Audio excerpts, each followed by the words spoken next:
குறைநிரப்பு பிரேரணையூடாக ஜனாதிபதியினால் கிராமிய வீதிகள், வைத்தியசாலைகள், பாடசாலைகள், வீடுகள் உள்ளிட்ட அபிவிருத்தி திட்டங்களை துரிதப்படுத்தவுள்ளதாக நிதி அமைச்சு தெரிவித்துள்ளது.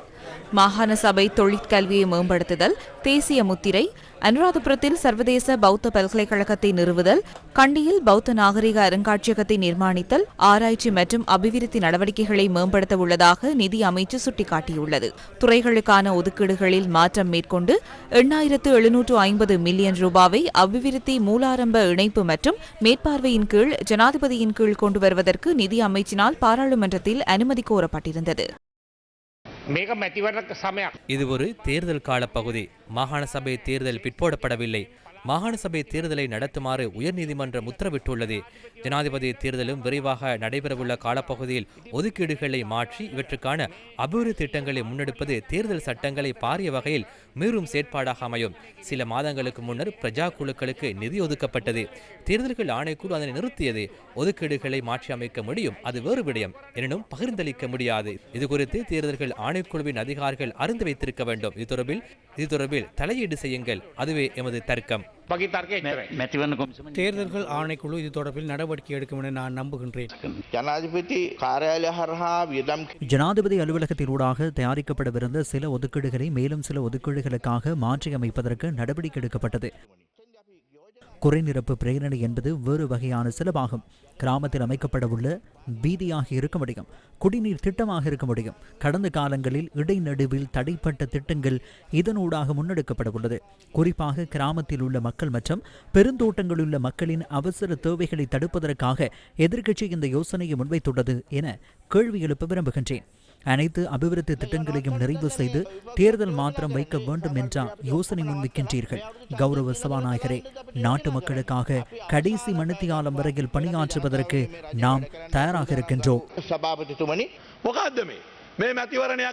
தேர்தல் ஒன்று நடத்தப்பட உள்ள நிலையில் என்ன இது? இன்னும் 31 நாட்களில் தேர்தல் நடத்தப்பட உள்ள திகதி அறிவிக்கப்பட உள்ளது. தேர்தலுக்கான திகதியை அறிவிப்பதற்கு 1 மாதம் எஞ்சியிருக்கின்ற நிலையில் ஏன் இவ்வளவு நிதியை ஒதுக்க வேண்டும்? 1 மாதத்திற்குள் எவ்வாறான வேலைகளை செய்ய முடியும்? இது நடைமுறைக்கு சாத்தியமானதா? சாத்தியப்படாத விடயங்களையே நீங்கள் செய்கின்றீர்கள்.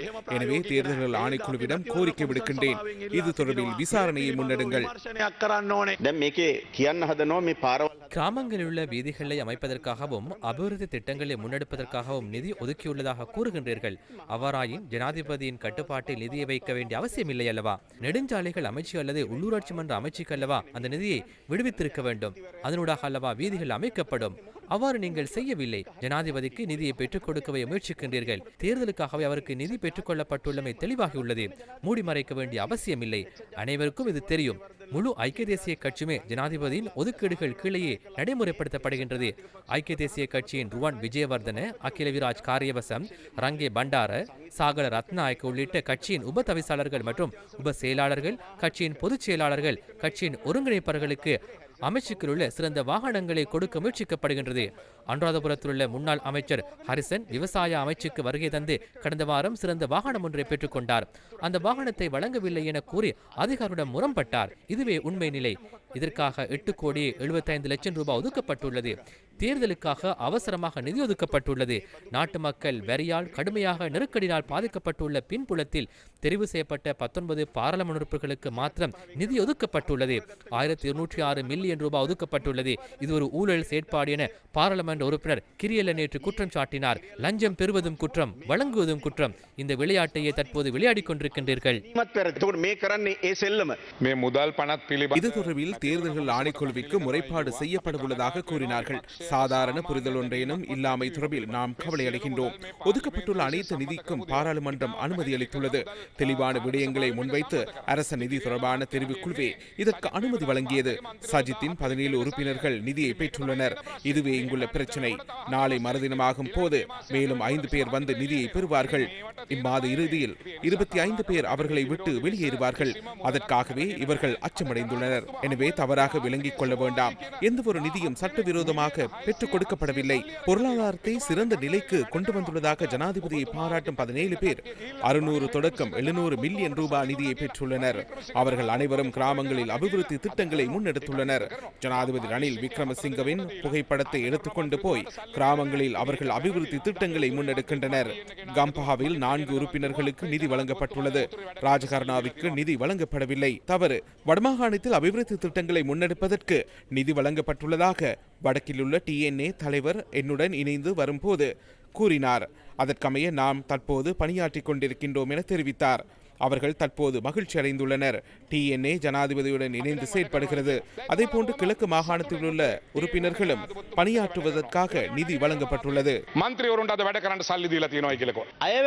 வரவு செலவு திட்டத்துக்கான அலுவலகம் ஒன்றை அமைப்பதற்காக 2023ஆம் ஆண்டின் 6ஆம் இலக்க சட்டமூலம் ஒன்றை கொண்டு வந்தார்கள். தற்போது அந்த சட்டமூலத்திற்கு அமைய வரவு செலவு திட்ட காரியாலயத்தை அமைக்காமல் அதற்கு திருட்டுத்தனமாக இதனை முன்வைத்துள்ளார்கள். எனவே இது பாரிய பிரச்சனையாகும். வரவு செலவு திட்டத்திற்கு எதிராக வாக்களித்த 17 உறுப்பினர்களுக்கும் ஜனாதிபதி நிதி வழங்கியுள்ளார்.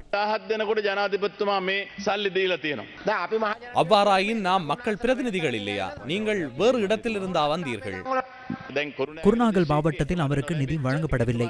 அவர் குழுவில் இருக்கும் ஏனைய உறுப்பினர்களுக்கு நிதி கிடைத்துள்ளது. அவர்கள் கிராமங்களில் பணியாற்றுகின்றனர்.